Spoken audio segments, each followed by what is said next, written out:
Good Friday వేడుకలను అల్లూరు మండల వ్యాప్తంగా పలు గ్రామాల్లో శుక్రవారం భక్తి శ్రద్ధలతో నిర్వహించారు. ఈ సందర్భంగా దైవ సందేశకులు ప్రసాద్ బాబు మాట్లాడుతూ, శిలువపై యేసు పలికిన 7 మాటలను మనం గుర్తు చేసుకొని సన్మార్గంలో నడవాలని, తోటివారిని ప్రేమించాలని ఆయన ఉపదేశించారు.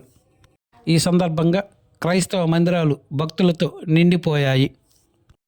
పలు చోట్ల యేసుక్రీస్తు మోసిన శిలువను స్థానిక క్రైస్తవ సోదరులు మోసి పలువురికి ఆదర్శంగమైన జీవితాన్ని యేసుక్రీస్తు ద్వారా ప్రసాదింపబడుతుందని వారు గుర్తు చేశారు.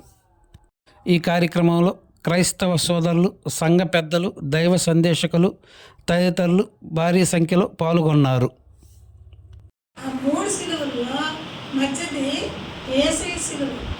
అటు ప్రక్కన ఇటు ప్రక్కన ఇద్దరు దొంగలు ఉన్నారు.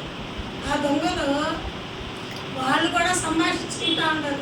వాళ్ళల్లో ఒకటి మంచోడు. వాళ్ళు యేసయ్యను గురించి ఇది మనం 4వ మాట మటుకు దేవుని యొక్క ఎడబాటు కుమారుని మీద ఏ విధంగా అయితే ఉంటుందో మనకు ఈ 4వ మాటలో అర్థమవుతుంది.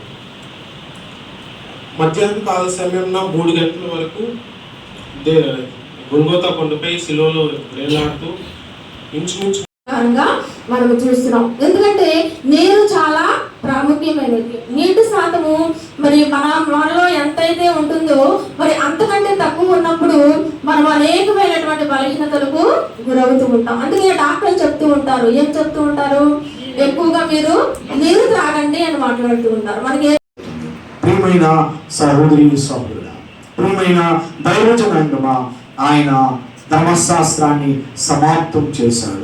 మన పాపముల నుండి, మన బంధకముల నుండి ఆయన విడిపించి ఆయన విమోచన కారకుడిగా ఉన్నట్లుగా దేవుని యొక్క వాక్య భాగంలో మనం చూడుతున్నాం. యేసు క్రీస్తు ప్రభువారు శిలువలో వేలాడిన ఆ శ్రమని సమాప్తం చేశాడు. మరిన్ని తాజా వార్తలు ఎప్పటికప్పుడు తెలుసుకునేందుకు మన గ్లోబల్ న్యూస్ లోకల్ టీవీని సబ్స్క్రైబ్ చేసుకొని లైక్ చేసి కామెంట్ చేయండి.